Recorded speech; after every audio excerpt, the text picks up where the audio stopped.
Last video में हम लोगों ने लॉ ऑफ वेरिएबल प्रोपोर्शन को एक्सप्लेन किया था। हम लोगों ने आधा लॉ जो है वो लास्ट वीडियो में कंप्लीट किया हुआ है। हम लोगों ने देखा हुआ था लॉ ऑफ वेरिएबल प्रोपोर्शन का मीनिंग, उसका डेफिनेशन। साथ ही साथ हम लोगों ने देखा था कि उस लॉ में एजम्पशंस क्या क्या है, मतलब कौन कौन सी बातों को मानने पर वो लॉ हमें एप्लीकेशन में नजर आएगा। और तीसरी चीज हमने डिस्कस करी थी कि हमने एक शेड्यूल बनाया था, एक टेबल बनाया था, और उस टेबल की मदद से हम लोगों ने लॉ ऑफ वेरिएबल प्रोपोर्शन को एक्सप्लेन किया है। आज इस वीडियो में हम लोग उसी के आगे चलेंगे। ये जो वीडियो है ये एक्सटेंशन है लास्ट वीडियो का। इस वीडियो में हम लोग उसी लॉ को एक्सप्लेन करने वाले हैं आगे, मतलब उसके आगे के टर्म से। I'm sorry। आज के वीडियो में हम लोग ग्राफ से समझेंगे कि लॉ जो है वो क्या कह रहा है या क्या एक्सप्लेन करता है। और जो टेबल हमने लास्ट वीडियो में बनाया है उसी टेबल में जो वैल्यूज थे उनकी मदद से ग्राफ प्लॉट किया है, जिसमें यहाँ पे आपको टीपी, एपी, एमपी का कर्व नजर आ रहा है। यहाँ पर आप देख रहे हो एक्स एक्सिस पे हमने वेरिएबल फैक्टर लिया हुआ है, यूनिट ऑफ वेरिएबल फैक्टर है जो लेबर है। वाई एक्सिस पे हमारा total, average and marginal production जो है वो शो किया जा रहा है। कॉन्सेप्ट्स ऑफ प्रोडक्शन है टीपी, एपी और एमपी के जो कर्व आपको नजर आ रहे हैं ये total, average and marginal production के कर्व्स हैं। और अब देखते हैं कि लॉ ऑफ वेरिएबल प्रोपोर्शन हम इस ग्राफ से कैसे समझ सकते हैं, जरा देखेंगे आप। लॉ जो है एक बार और ब्रीफ कर लेते हैं हम लोग कि law of variable proportion explain क्या करता है, ताकि यहाँ पे हमें और ज्यादा इजी हो जाए।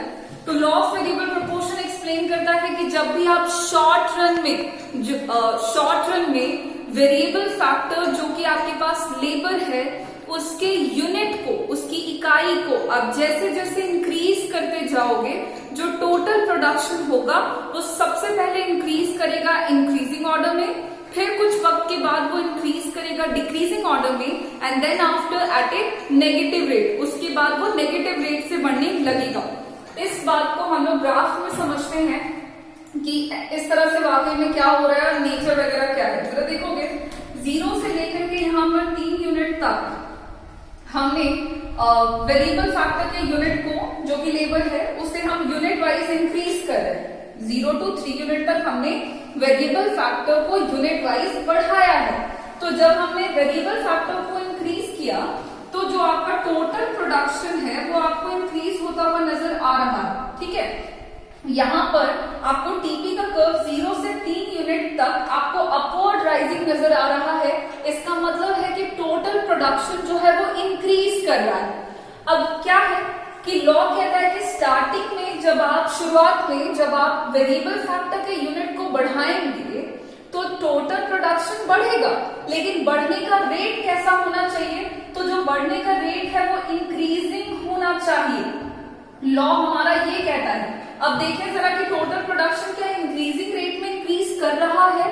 तो अगर आप ध्यान से देखें और लास्ट वीडियो में हमने जो एक्सप्लेन किया उसे थोड़ा याद करें तो आपको टीपी का कर्व अपवर्ड राइजिंग तो नजर आ ही रहा है, साथ ही साथ उसका शेप कुछ ऐसा सा है। ऐसा सा है का मतलब है कि टीपी का जो शेप है वो आपको थोड़ा सा झुका हुआ दिखेगा एक्स एक्सिस की तरफ, थोड़ा सा कॉन्वेक्स है टुवर्ड्स द एक्स एक्सिस। और हमने लास्ट वीडियोस में ये एक्सप्लेन किया हुआ है कि जब कर्व का शेप थोड़ा सा झुका हुआ सा होता है टुवर्ड्स एक्स एक्सिस, मतलब कहने का है कि शेप कुछ ऐसा है, मतलब ये इंक्रीजिंग रेट से बढ़ रहा है, बढ़ने का जो रेट है वो इंक्रीजिंग है। अगर कर्व का शेप ऐसा है मतलब कर्व जो है वो बढ़ रहा है और बढ़ने का रेट डिक्रीजिंग है। ठीक है, तो रेट के बारे में हमने लास्ट के वीडियोस में अपने एक्सप्लेन करे हुए हैं।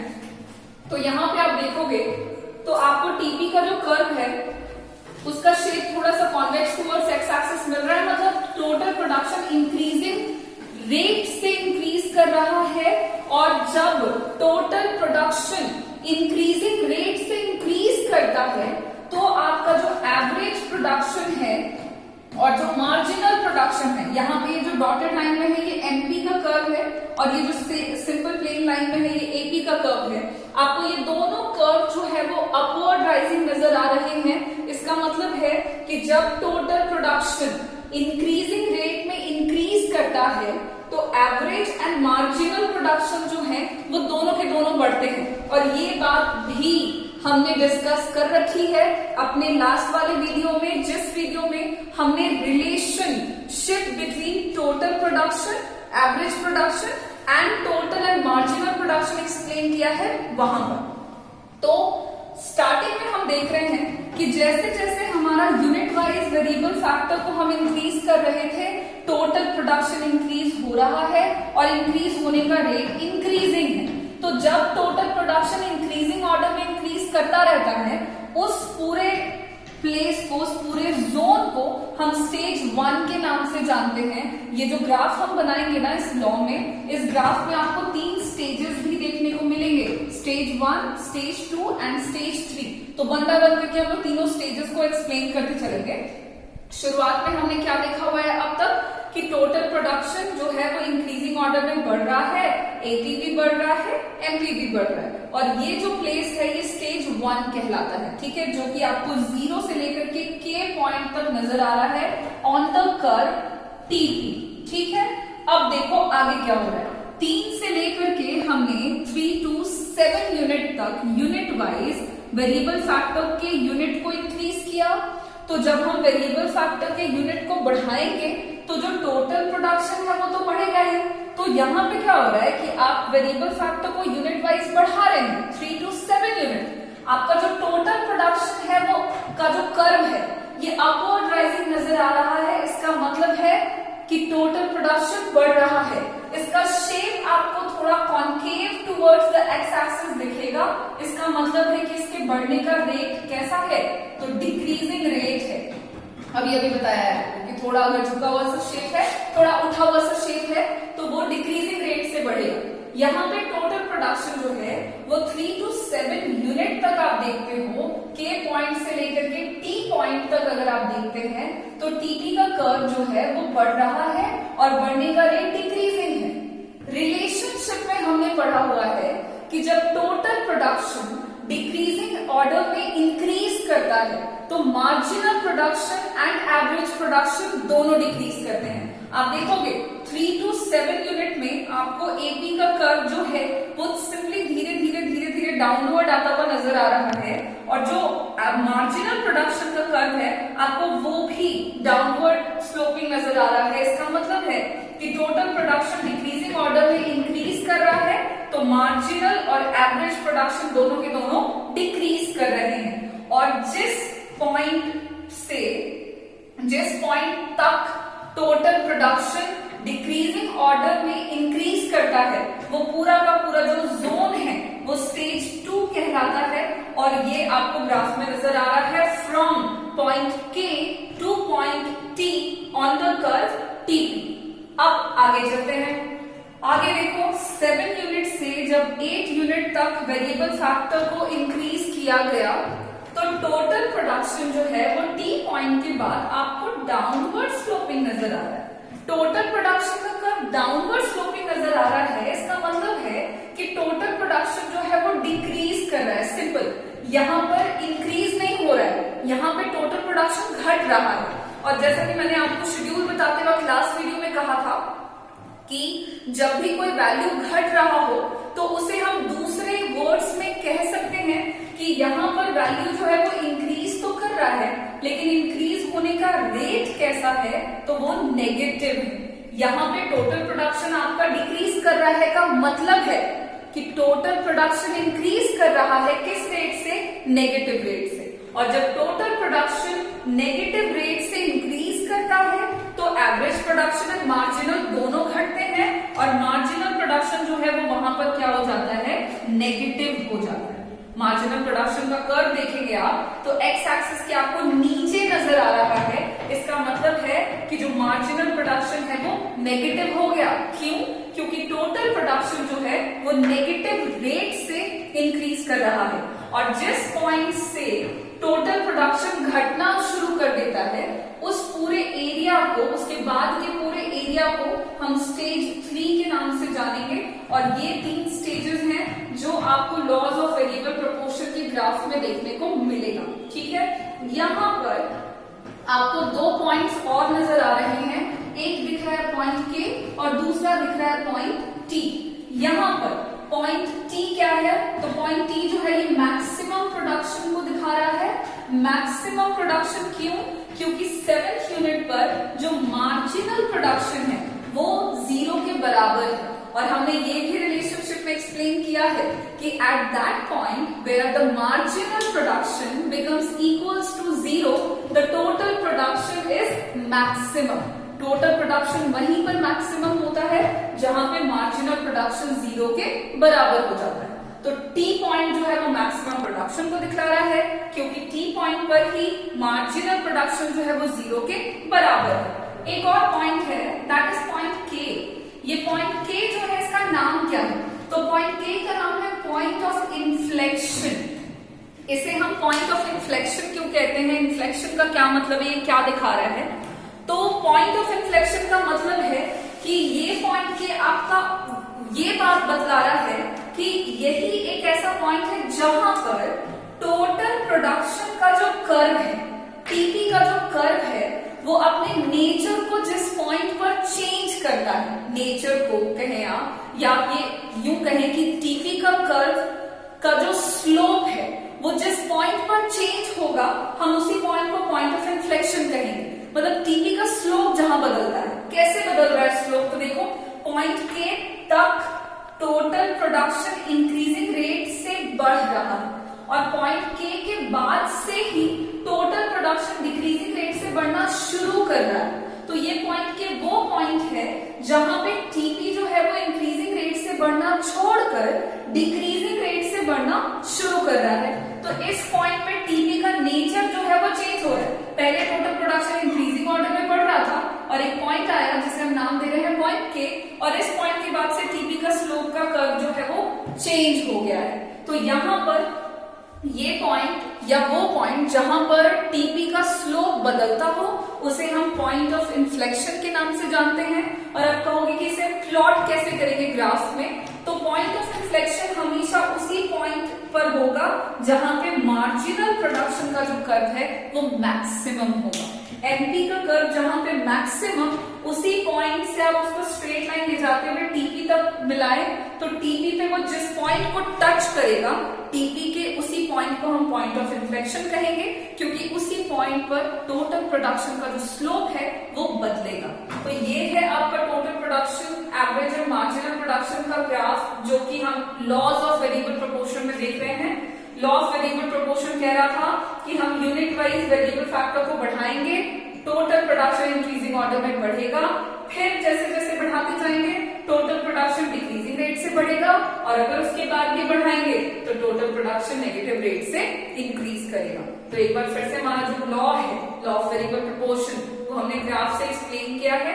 और अब बात कर लेंगे कि कॉजेस क्या है। ये जो 3 स्टेजेस आपको नजर आ रहे हैं इस ग्राफ में, तो पहला स्टेज जो कि इंक्रीजिंग रिटर्न्स देता है, दूसरा स्टेज जो कि डिक्रीजिंग रिटर्न्स देता है, और तीसरा स्टेज जो नेगेटिव रिटर्न्स देता है। तो क्या कारण है इस 3 स्टेजेस के? इंक्रीजिंग रिटर्न्स क्यों मिलता है, डिक्रीजिंग रिटर्न्स क्यों मिलेगा और नेगेटिव रिटर्न्स क्यों मिलेगा, हम लोग इसे देखते हैं। ठीक है, चलो तो अब हम लोग देख लेते हैं कॉजेस को, कि क्या कॉज है तीनों स्टेजेस पे। जो इंक्रीजिंग रिटर्न्स का क्या कारण है, डिक्रीजिंग रिटर्न्स क्यों मिलेगा, और नेगेटिव रिटर्न्स जो है वो क्यों देखने को मिलेगा आपको लॉ ऑफ वेरिएबल प्रोपोर्शन में, जो अभी हमने ग्राफ में देखा हुआ है कि ग्राफ में 3 स्टेजेस हैं। तो कॉज की बात करेंगे कि भाई जो स्टेज 1 है उसके क्या कारण है। तो जो सबसे पहला कारण है वो सिंपल है, fuller utilization of fixed factors. जितने भी फिक्स्ड फैक्टर्स के तौर पे आप फैक्टर्स ऑफ प्रोडक्शन का इस्तेमाल कर रहे हैं, फिक्स्ड फैक्टर्स यानी जिनको आप चेंज नहीं कर पा रहे हो शॉर्ट रन में, लेकिन यूटिलाइजेशन तो हम जरूर कर रहे हैं उनका प्रोडक्शन के प्रोसेस में। तो अगर आप उनका फुलर यूटिलाइजेशन कर रहे हैं, उनका पूरा इस्तेमाल कर रहे हैं, तो उस केस में क्या हो रहा है, आपका प्रोडक्शन बढ़ेगा और जो बढ़ने का रेट है वो भी इंक्रीजिंग होगा। फुलर यूटिलाइजेशन से सिंपल समझोगे कि जिसकी जितनी क्षमता है काम करने की, वो अपनी मैक्सिमम कैपेसिटी में कंट्रीब्यूशन कर रहा है in the process of production. तो अगर ऐसा हुआ तो आपको स्टेज 1 यानी कि इंक्रीजिंग रिटर्न्स देखने को मिलेंगे जब आप वेरिएबल फैक्टर की यूनिट को बढ़ाओगे तब।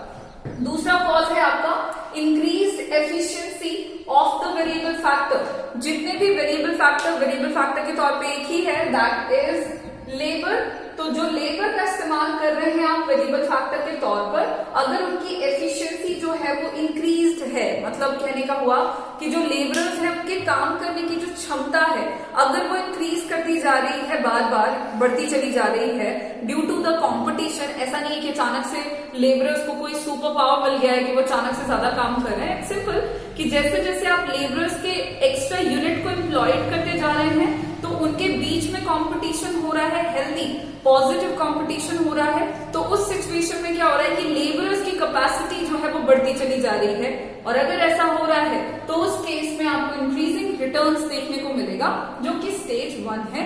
एक बार फिर चलो देखें, अगला जो कॉज है that is better coordination among the factors of production. जितने भी फैक्टर्स ऑफ प्रोडक्शन हैं, अगर उनके बीच का कोऑर्डिनेशन काफी बेहतर है, उनके बीच में जो तालमेल है, मतलब काम करने में जितने भी लोग लगे हुए हैं वो लोग बहुत पॉजिटिवली काम कर रहे हैं, उस केस में क्या होगा कि प्रोडक्शन जो है वो आपका बढ़ेगा और बढ़ने का जो रेट होगा वो इंक्रीजिंग होगा, यानी कि आपको इंक्रीजिंग रिटर्न्स देखने को मिलेगा। नेक्स्ट है डिवीजन ऑफ लेबर।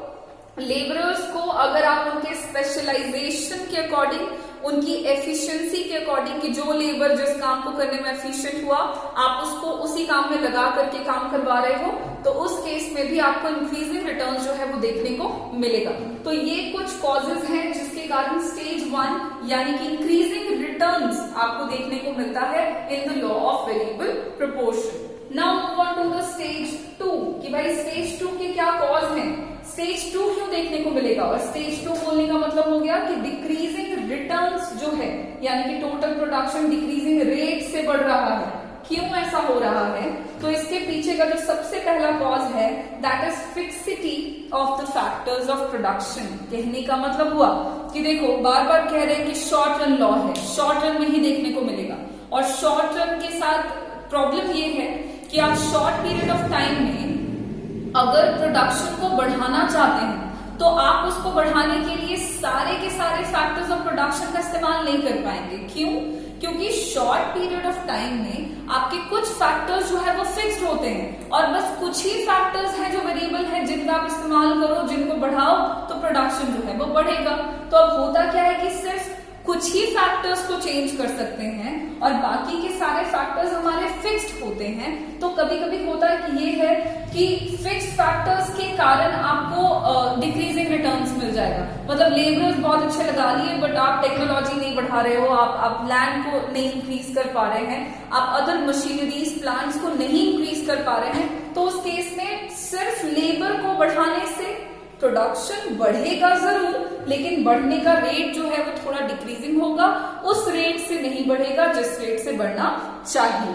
तो पहला कॉज स्टेज 2 का जो कि डिक्रीजिंग रिटर्न्स है वो है fixity of the factors of production.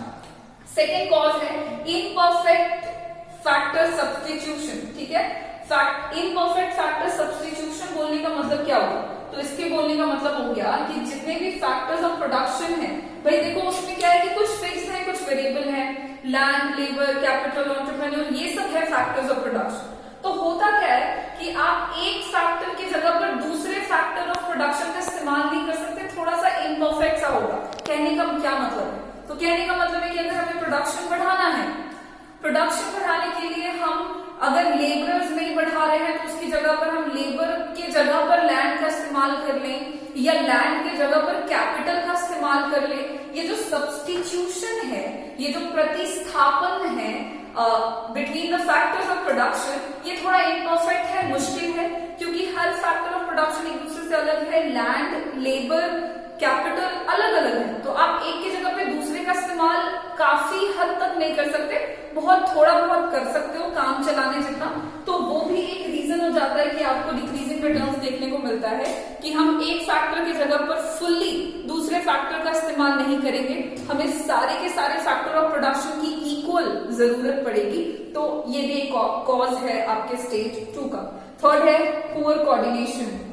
Poor coordination among the factor of production, factors of production, जितने भी फैक्टर्स ऑफ प्रोडक्शन आप यूज कर रहे हैं, अगर उनके बीच में कोऑर्डिनेशन सही नहीं है, कहने का मतलब है कि उनके बीच का तालमेल सही नहीं है, काम सही तरीके से नहीं कर रहे हैं, वो लोग एक दूसरे की बात नहीं सुन रहे हैं, कोऑर्डिनेशन नहीं है, उस केस में लेबर बढ़ाते जाओ, प्रोडक्शन बढ़ेगा, लेकिन क्योंकि कोऑर्डिनेशन नहीं है तो डिस्प्यूट होगा, थोड़े बहुत प्रॉब्लम्स होंगे, झगड़े के कारण हो सकते हैं, झगड़ा हो सकता है। उस केस में आपको स्टेज 2 देखने को मिलेगा, जो कि आपका डिक्रीजिंग रिटर्न्स दिखाता है, क्योंकि कोऑर्डिनेशन सही नहीं है। जैसी कोऑर्डिनेशन होनी चाहिए वैसा कोऑर्डिनेशन नहीं है, तो डिक्रीजिंग रिटर्न्स जो है वो देखने को मिलेगा। And the next last is no division of labour.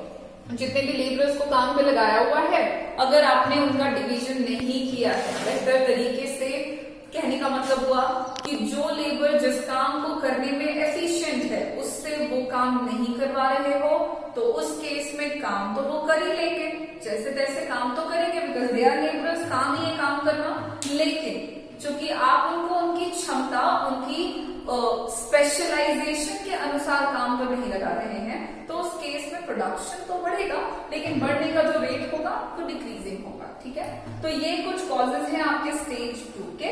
Stage 1 का कॉज हो गया, 2 का हो गया, अब देखते हैं स्टेज 3 का क्या कॉज है। स्टेज 3 यानी कि नेगेटिव रिटर्न्स। ठीक है, यहाँ पे टोटल प्रोडक्शन जो है वो आपका बढ़ रहा है नेगेटिव रेट से। ओके, तो स्टेज 3 का क्या कॉज है, क्यों ऐसा होता है कि टोटल प्रोडक्शन एक सर्टेन पॉइंट के बाद घटने लग जाता है, ऐसा क्यों? तो इसके पीछे का सिंपल कारण है एक्सेसिव एम्प्लॉयमेंट। कहने का मतलब हुआ कि भाई मैक्सिमम प्रोडक्शन हो चुका है फर्म का, फील्ड का, जहां पे भी काम हो रहा है वहां का, अब मैक्सिमम कैपेसिटी में काम कर रहा है सिचुएशन, या जो भी फैक्टर लगा हुआ है काम पर, लैंड लगा हुआ है काम पर, लेबरर्स अपने मैक्सिमम क्षमता में काम कर रहे हैं। अब उस सिचुएशन में आप और ज्यादा एम्प्लॉय कर रहे हैं लेबरर्स को, आप और काम पे लेबरर्स को लगा रहे हैं, तो यहाँ पे सिचुएशन क्रिएट हो रहा है जिसे हम एक्सेसिव एम्प्लॉयमेंट कहेंगे। मतलब जरूरत से ज्यादा आप रोजगार दे रहे हैं लोगों को, तो उस केस में क्या होगा, जरूरत से ज्यादा है, जरूरत है 4 लोगों की, काम पे लगा रखा है 8, तो जो एक्स्ट्रा 4 हैं उनकी जरूरत नहीं है, but still they are working. तो वो सिचुएशन जो है वो इकोनॉमिक्स में डिस्गाइज्ड अनएम्प्लॉयमेंट के नाम से जाना जाता है। डिस्गाइज्ड अनएम्प्लॉयमेंट मतलब बंदा लगेगा कि काम कर रहा है, बट इन रियलिटी वो काम नहीं कर रहा होता। काम नहीं कर रहा होता मतलब काम पे लगा हुआ दिखेगा, बट उसका कोई कॉन्ट्रीब्यूशन नहीं दिखेगा to the production, the total production. तो एक्सेसिव एम्प्लॉयमेंट अगर आप करोगे, तो मैंने जैसा कि आपको टेबल एक्सप्लेन करते वक्त बताया था कि 7वें के बाद हमने 8वां लेबर काम पे लगा दिया था, तो उस वजह से क्या हो रहा था कि भाई 6 ही लोगों की जरूरत थी, 7वां लेबर ऑलरेडी एक्स्ट्रा था, हमने 8वां भी काम पे लगाया। तो भाई जब एक्स्ट्रा लोग आ जाते हैं काम पर और उनकी जरूरत नहीं है, तो उस केस में फिर वो इधर उधर दिमाग लगाने लग जाते हैं। इधर उधर दिमाग इन द सेंस थोड़ी बहुत बातचीत चल रही है, चाय पीने निकल गए हैं, कुछ खाने निकल गए हैं, तो बाकी लेबर्स को भी थोड़ा बहुत डिस्ट्रैक्ट कर रहे हैं प्रोडक्शन के प्रोसेस में। तो उस सिचुएशन में आपको प्रोडक्शन जो है वो नेगेटिव रेट से बढ़ता हुआ दिखता है, मतलब प्रोडक्शन जो है वो घटने लगता है। और ये कारण है स्टेज 3 का कि जब आप एक्सेसिव एम्प्लॉयमेंट करेंगे तो आपका प्रोडक्शन जो है वो घटेगा। और ये बात आपकी हर जगह अप्लाई होती है, चाहे वो आप प्रोडक्शन के प्रोसेस की बात कर रहे हो या आप अपने डेली बेसिस पे अपने लाइफ में देख लो, जरूरत से ज्यादा कोई भी चीज करोगे तो फिर वो नेगेटिव में जाने लगेगा। ठीक है, ये आप समझ लो अपने से। बहुत सारी चीजें आप ऐसा करते हो, एक सर्टेन लिमिट तक किया तो फिर फायदा मिलेगा, उससे ज्यादा कर दिया तो फिर दिक्कत है। ठीक है, तो ये कुछ कॉजेज हैं आपके तीनों स्टेजेस के, स्टेज 1, 2 एंड 3। स्टेज 1 बोलने का मतलब हुआ इंक्रीजिंग रिटर्न्स, है ना। इंक्रीजिंग रिटर्न्स मतलब टोटल प्रोडक्शन इंक्रीजिंग रेट में बढ़ेगा। क्या कारण है, तो fuller utilization of fix factors, अगर वेरिएबल फैक्टर ज्यादा बेहतर एफिशिएंसी में काम करें, better coordination, division of labour. Stage 2 यानी कि डिक्रीजिंग रिटर्न्स मतलब टोटल प्रोडक्शन डिक्रीजिंग रेट से बढ़ेगा। कॉज क्या, फैक्टर्स ऑफ प्रोडक्शन फिक्स्ड होते हैं, कुछ फैक्टर्स को हम परफेक्टली सब्स्टिट्यूट नहीं कर सकते एक दूसरे के साथ। अगर कोऑर्डिनेशन खराब हो और डिवीजन ऑफ लेबर न किया हो तो स्टेज 3 यानी कि नेगेटिव रिटर्न्स मतलब टोटल प्रोडक्शन नेगेटिव रेट से बढ़ेगा। कॉज क्या, एक्सेसिव एम्प्लॉयमेंट, जरूरत से ज्यादा काम, जरूरत से ज्यादा यहाँ पे लेबरर्स को एम्प्लॉय कर दिया।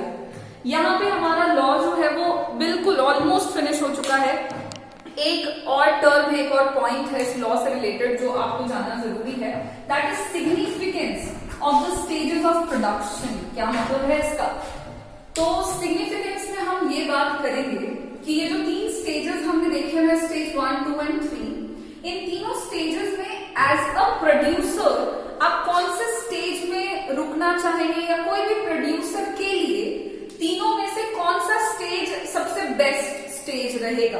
तो उसका जवाब है कि तीनों में से जो भी स्टेज चुना जाएगा बाय द प्रोड्यूसर, कि कोई भी प्रोड्यूसर अपने आप को कौन से स्टेज में रोक लेना चाहेगा, रुक जाना चाहेगा। रुकना चाहेगा का मतलब उसके आगे नहीं जाना उसे, और उसके पहले भी नहीं आना, उसके पीछे भी नहीं आना, बस उसी स्टेज तक रुक करके उसमें प्रोडक्शन का काम करना है, तो वो स्टेज होगा आपका स्टेज 2। क्यों स्टेज 2 ही, क्यों स्टेज 1 क्यों नहीं? तो स्टेज 1 पहले मैं बता देती हूँ क्यों नहीं, फिर बताऊंगी कि क्यों।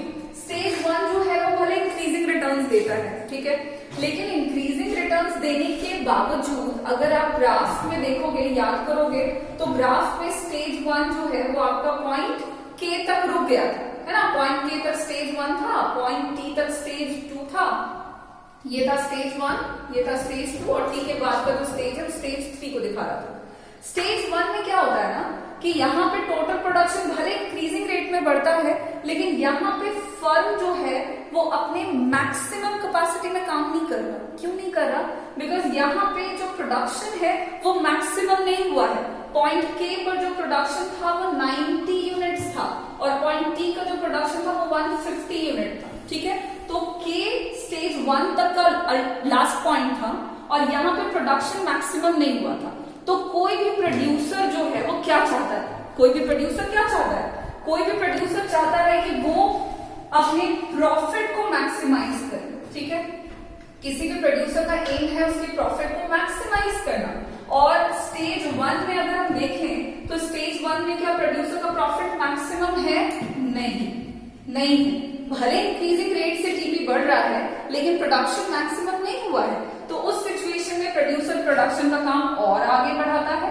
तो अब स्टेज 2 पर आते हैं। स्टेज 2 जो है वो आपका पॉइंट टी में खत्म हो रहा था, जहां पे प्रोडक्शन था 150 यूनिट्स, और इसके बाद से प्रोडक्शन घट रहा था। तो अगर आप बात करो कि कहां पे प्रोड्यूसर को मैक्सिमम प्रोडक्शन मिल रहा है, तो वो मिल रहा था स्टेज 2 में, पॉइंट टी पर। इसीलिए कोई भी प्रोड्यूसर स्टेज 2 में रुकना चाहेगा, क्योंकि स्टेज 2 पर ही प्रोड्यूसर मैक्सिमम प्रॉफिट यानी कि मैक्सिमम प्रोडक्शन के लेवल को रीच करता है, जिसके कारण उसका प्रॉफिट जो है वो मैक्सिमम होता है। अब कहोगे कि स्टेज 2 में टोटल प्रोडक्शन तो डिक्रीजिंग रेट से बढ़ रहा है, मगर और अगर मार्जिनल प्रोडक्शन की बात करें तो मार्जिनल प्रोडक्शन तो स्टेज 2 में घटने लगता है। तो देखोगे मार्जिनल प्रोडक्शन स्टेज 2 में जरूर घट रहा है, नो डाउट घट रहा है, लेकिन ये स्टिल क्या है?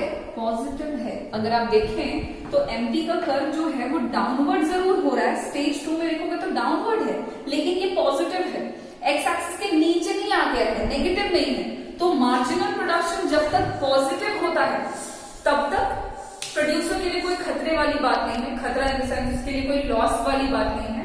इसलिए किसी भी प्रोड्यूसर के लिए ये एक बहुत ही ऑप्टिमम डिसीजन होगा कि वो स्टेज 2 में रुके, बिकॉज टेक्निकली देखा जाए तो प्रोड्यूसर जो है वो चाहता है अपने प्रॉफिट को मैक्सिमाइज करना, और ये जो है वो सिर्फ और सिर्फ ओनली स्टेज 2 में कर पा रहा है।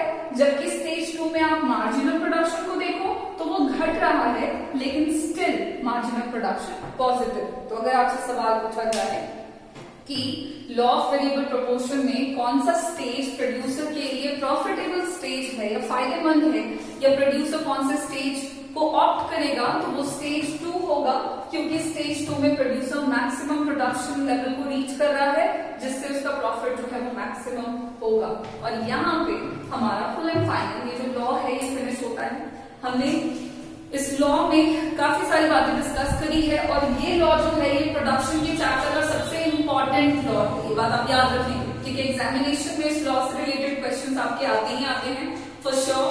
6 मार्क्स के भी आ सकते हैं, 3 मार्क्स के भी आ सकते हैं, 4 मार्क्स के भी आ सकते हैं, बट आएंगे कंफर्म। तो आप इस लॉ को एक बार अच्छे से देख लें, पढ़ लें। थोड़ा डिफिकल्ट लगेगा शुरुआत में, बट आप धीरे धीरे इसको क्लियर करते चले जाएंगे, पढ़ते चले जाएंगे, तो आपको ये समझ आने लगेगा। तो हमने लॉ खत्म कर लिया है, कॉजेज हो गया है, सिग्निफिकेंस हो चुका स्टेजेस का, ग्राफ देख लेंगे, टेबल हो गया है, assumptions एंड मीनिंग, ठीक है। यहां तक हमने शॉर्ट रन रिलेटेड लॉ जो है वो फिनिश कर लिया है। अब अगले वीडियो में हम लोग लॉन्ग रन रिलेटेड लॉ की शुरुआत करेंगे, जो कि हमारा आखिरी लॉ होगा प्रोडक्शन के चैप्टर का, ठीक है। Thank you.